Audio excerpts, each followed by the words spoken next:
Good morning. Welcome to Up to the Minute. It is a Thursday, September the 9th. Hard to believe we are dead set in September here. We're just moving along with this year. Carolina Linares is here this morning. Going to be talking about some HCC news and information later in the show. Carolina, good morning to you. Good morning, Todd. So good to see you again. Almost Friday, almost the week is over. Yeah, it's like we've had a bit of a short week. We seemed like a day ahead. Tuesday seemed like Monday. Wednesday seemed like Tuesday. Today, it seems like Thursday, though. We are right on the weekend, so that's coming up.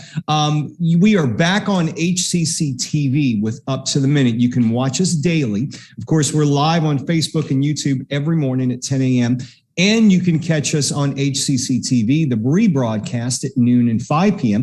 But you can always catch us in social media. Make sure you follow us. Carolina has more information on that. Absolutely. So please reach out to us. Find us as Houston Community College District on Facebook, YouTube, LinkedIn, Twitter, Snapchat. And like you said, we're back at our HCCTV cable channel. And that happens at noon and 5 p.m. That's through from Monday through Friday. And so check your local listings for that. All right, Carolina, sit back. We are going to check in with you in a little while and talk about some news and announcements for HCC's community. We've got a couple of special guests. HCC's Larry Hendricks. He's an adjunct instructor, 3D artist, and animator, and he works with HCC's Digital Gaming and Simulation Center of Excellence. Good morning, Larry. How are you? Well, I think your mic's still muted.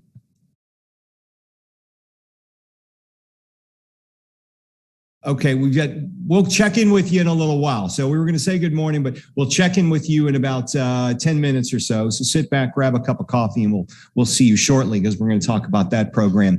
Since, we started this whole COVID thing in March of 2020, where we all started working remotely, we started a segment on the show called the Thursday Virtual Family Fun Day. It's kind of transformed over the years, and the idea was to give you a glimpse behind the scenes of many museums and institutions around the country that were off doing offerings online. Well, a lot of them reopened now, and we're talking now with the Library of Congress. Leanne Potter is the Director of Professional Learning and Outreach Initiatives. Good morning to you, Leanne. How are you? Good morning, Todd. I'm good. Thanks for having me.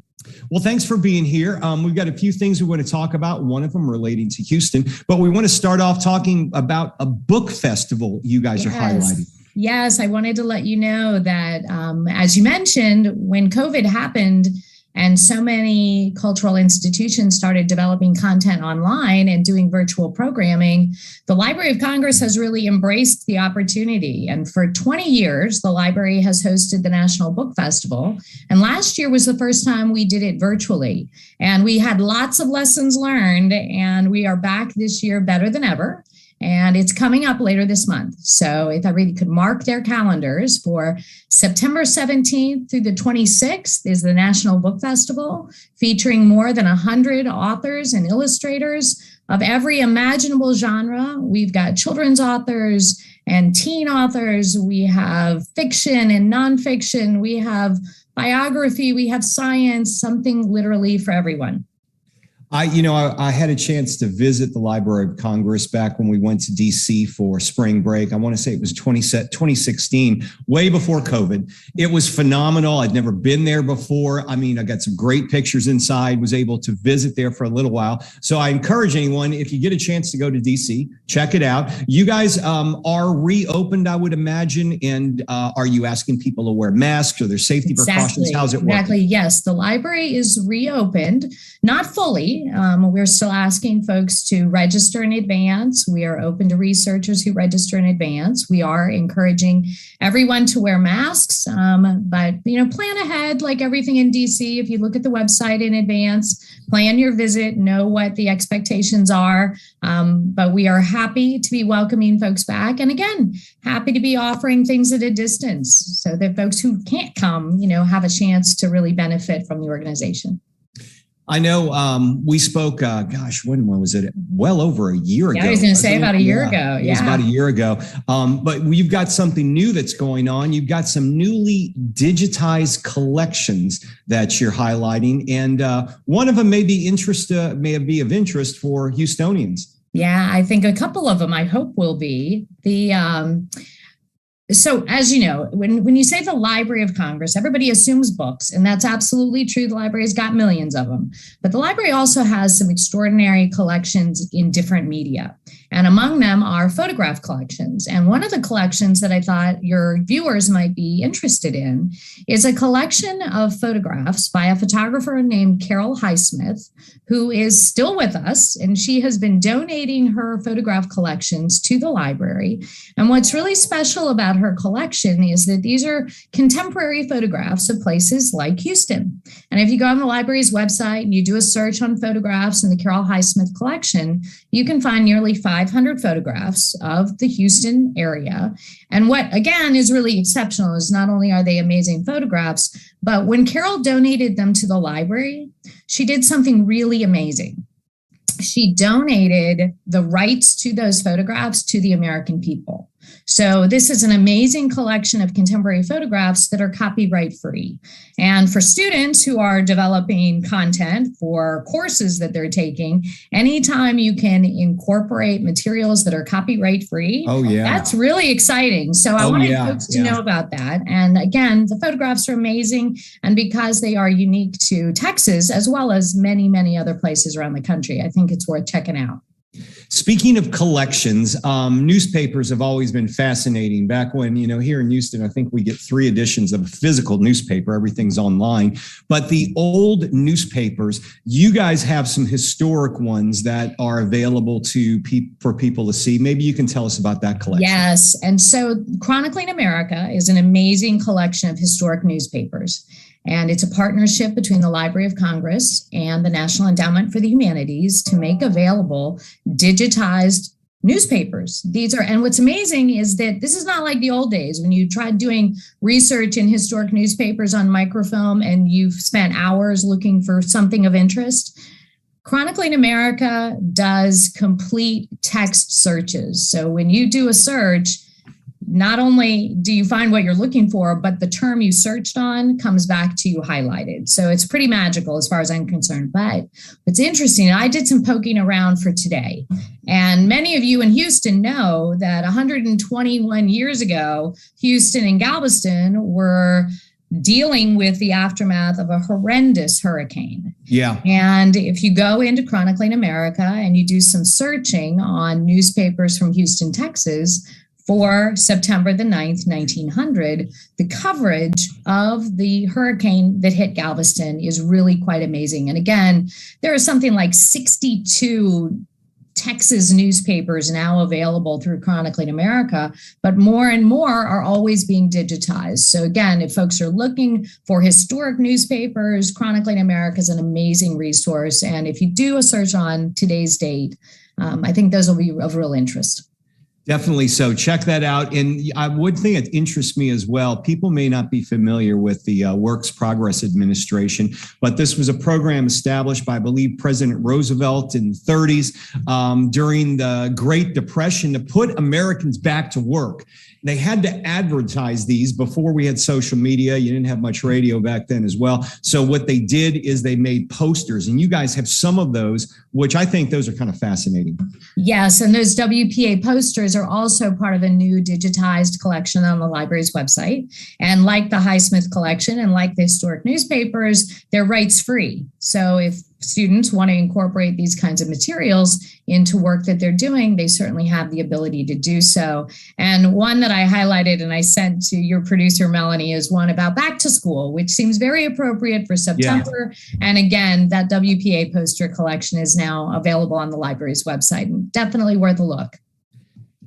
And trust me, folks, if you're in the business of doing what we do, finding royalty-free pictures is a challenge, and it's a reward when you get to find those. So it's always great to know that you guys have a large, extensive, it sounds like you have a pretty good catalog of images. Well, it's amazing. And again, the website keeps getting better and better in terms of being able to do searches and identify certain facets to make what it is. I mean, there's something like 38 million items on the library's website. That's kind of a lot. And it gets crazy. It is crazy. But again, this is the Library of Congress. It's America's library. Sure. These materials belong to all of us, and we should be making good use of them. So Leanne Potter, we appreciate you joining us. Good to see you again. Good to see you as well, Todd. Thanks so much. Thank you. We'll talk to you again soon. Take care. Bye. And if you're interested in these collections, we're going to have some links in the social media post of the show, so make sure you check them out.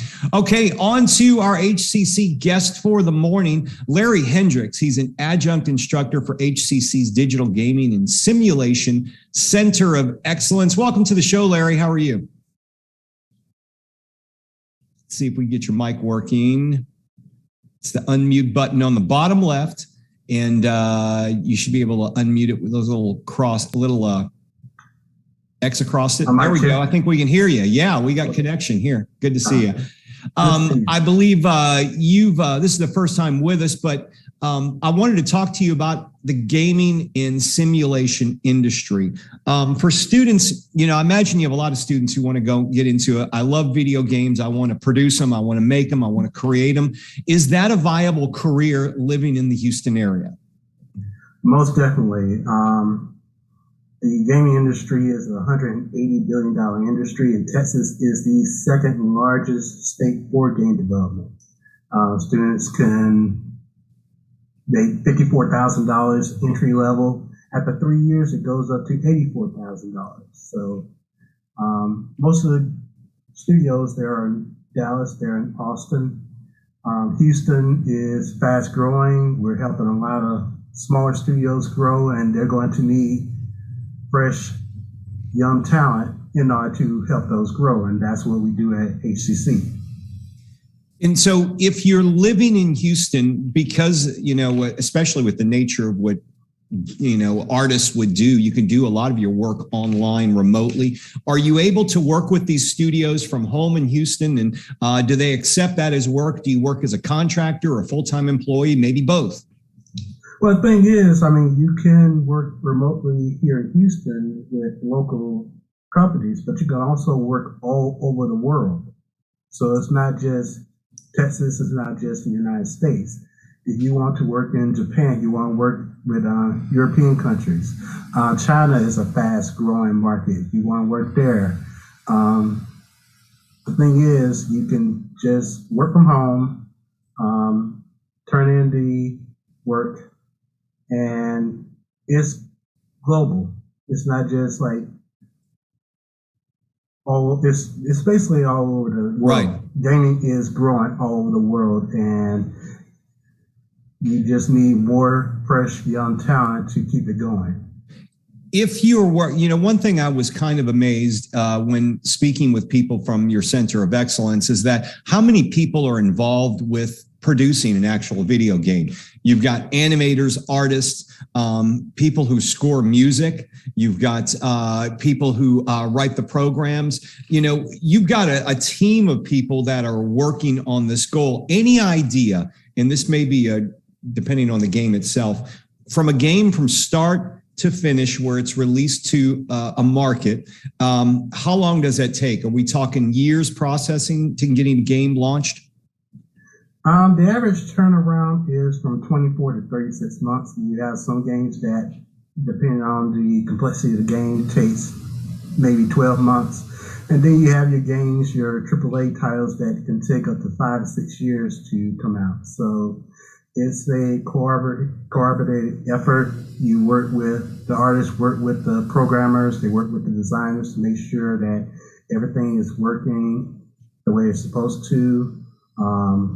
Textures are working properly. The models are animating properly. So that's an effort that can take many months. Like I say, it could take up to 5 to 6 years depending on the complexity of the game. But the rewards are great. But the catchy part is, if you've got a game that's going to take anywhere from 2, maybe 3 years to develop, that's a long time to get. You've got to get a lot of capital to get that started up. But from what I hear, the investment in the long term is phenomenal because this will pay more than a blockbuster movie. Well, the thing is you're learning a lot while you're working with that studio. You got people that you could learn from, veterans that you can learn techniques, learn best practices from. So even with those years, the thing is, I've been in this industry for 20 years, and I'm still learning something new every day, and I'm going to continue to learn something new every day, and that's just the business. So even though you're spending years making one game, you're learning so much, and you're always going to continue learning. Larry, tell us about the courses you're teaching currently at HCC.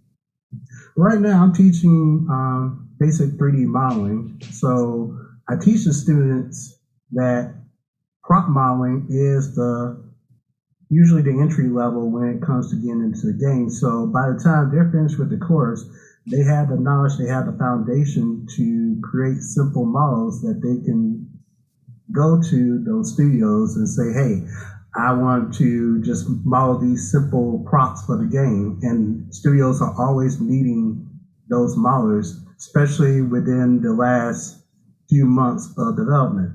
I also teach animation. So animation works in games, but of course it also works in movies and film. Right.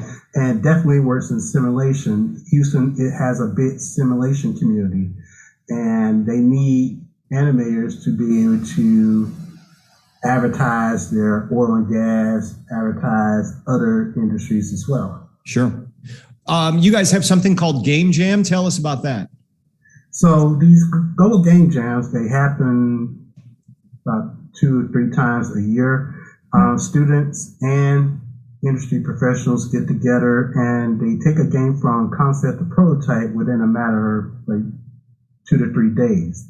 It's a great learning experience. The students are able to work with the actual professionals, pick their brains when they need to, learn the basic process that, it's not all that glamorous, but once you get something working correctly, then that's the payoff.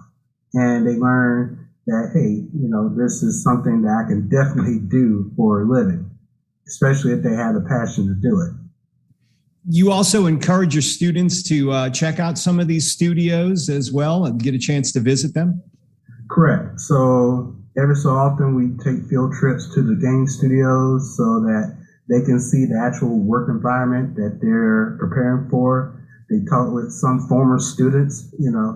I tell students all the time, every game that you see, get blown away by what you see, but remember that those artists started at the same place that they're starting right now.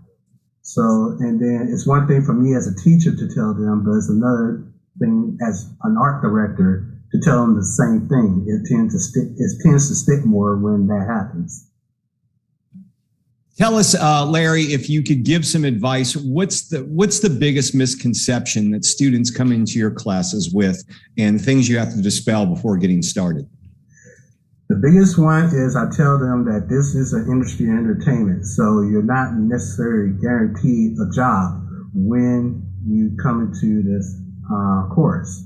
You're not just competing with people at HCC, you're not just competing with people in Houston or Texas or the United States. You're competing with people all over the world, so you have to make sure that you see the world as your competition when it comes to creating art content, creating animation content. That's the mindset that you have to have in order to get a job in this industry. I know we're enrolling for a second start semester right now. Are there classes available if someone's interested in enrolling today for September 20th? There are animation classes that are going to be coming up. There are also going to be perspective drawing classes that are going to be coming up, level design classes that are going to be coming up. So if you're just coming in, those are good entry-level classes to participate in. You learn a lot, and you get to work with programmers. You get to work with the audio people of different data structures. So it's a good place to just jump in, get your feet wet, see if it's for you, and just have fun. Larry Hendricks, he's an adjunct instructor for HCC's Digital Gaming and Simulation Center of Excellence. We'll have some information on the programs and in the post of this show in our social media post. Larry, thanks for being here. Thank you. It was fun. All right, you take care.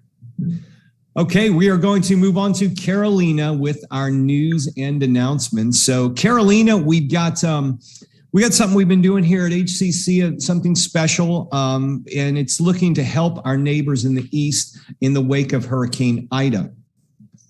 You're right, Todd. I was so surprised when I received this email. So as we know, Hurricane Ida was wreaked havoc on our Louisiana neighbors, but we can help those in need, and faculty, staff, and also the students can still assist those who have been affected by giving whatever you can, and it will be matched dollar for dollar by the HCC Foundation. Now, with the goal to raise 10,000 or more, we have surpassed already to more than 10,000. And donations go through our partner, Houston Food Bank, and HCC is also working with partners like PepsiCo Foundation and Gallery Furniture. So each of you can get involved by going to the link we will provide in our post after the show. Okay, setting up for the future. Each month, HCC's Financial Aid Department hosts Zoom sessions to connect you with experts to go over ways to pay for your education. September sessions are this week, as a matter of fact, 2 p.m. Monday through Friday, September 7th through the 10th. So that's going on through tomorrow at 2 p.m. We'll have the link to register in the post after the show. Career Training Expo, that's happening as well, Carolina. Yes, HCC is helping our students to find jobs with another career training and education expo. This one is with Workforce Solutions, and it will happen tomorrow, Friday, September the 10th at 8 a.m. to noon. And the link is hccs.edu/HCC Expo. Now you can register today, and we will also have that link provided in the post. Throughout the fall semester, HCC is offering virtual workshops on skills to help you succeed. Coming up very soon, September the 9th, today, 11 a.m. after this show, Communication Skills for Success, that'll be held. And also one called Effective Note-Taking, which is very important. That's 11 a.m. and 6 p.m. Wednesday, September 15th. So whether digitally or good old-fashioned pen and paper, learn how to the most efficient way to take notes in school and in business. We'll have links to register in our social media post for the show. And if you got a green thumb for gardening, HCC's Northwest has a program for you. Yes, our Northwest Community Learning Gardening programs continue with permaculture, and that's from 10 a.m. to 11:30 a.m. on Monday, September the 13th. And again, we will provide that link in our post, so you can go and register.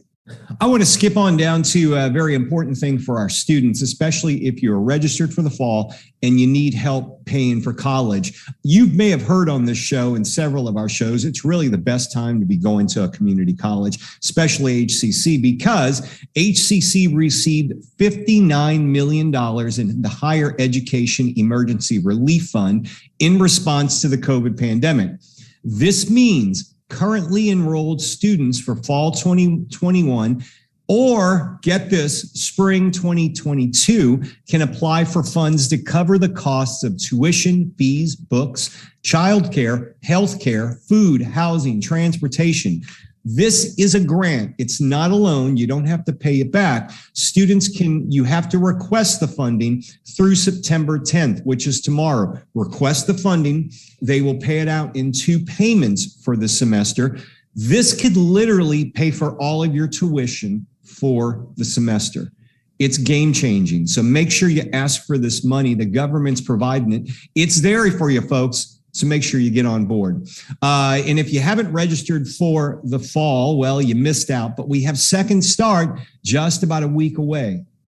Yes, on September the 20th. So that's around the corner. So as we know, there have been lots of changes here at HCC's course delivery. And for the first few weeks to safeguard our students, we have this option. So online anytime, most of those classes will return to remote now.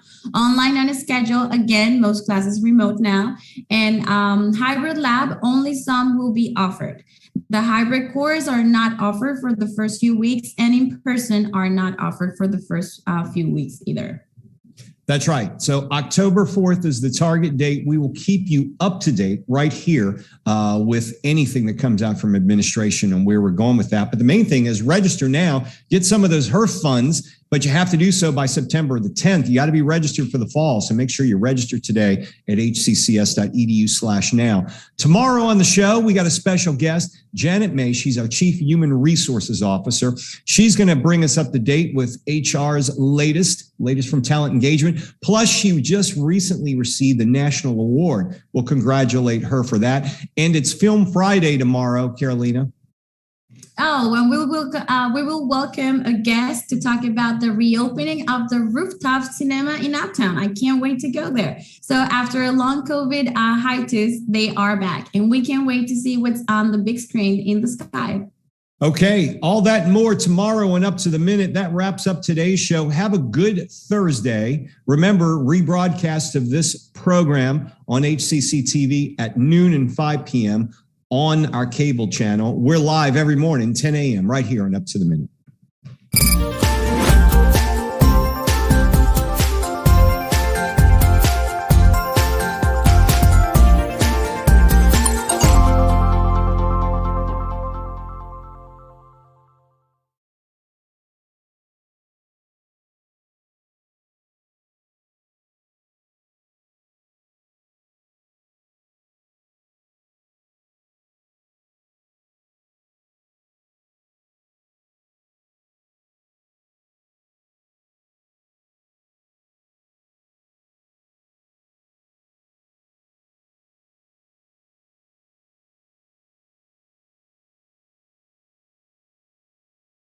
Like, don't call me, I'll call you. Yeah. Yeah, they're really tough to get on this. I know. But she's a good one. She's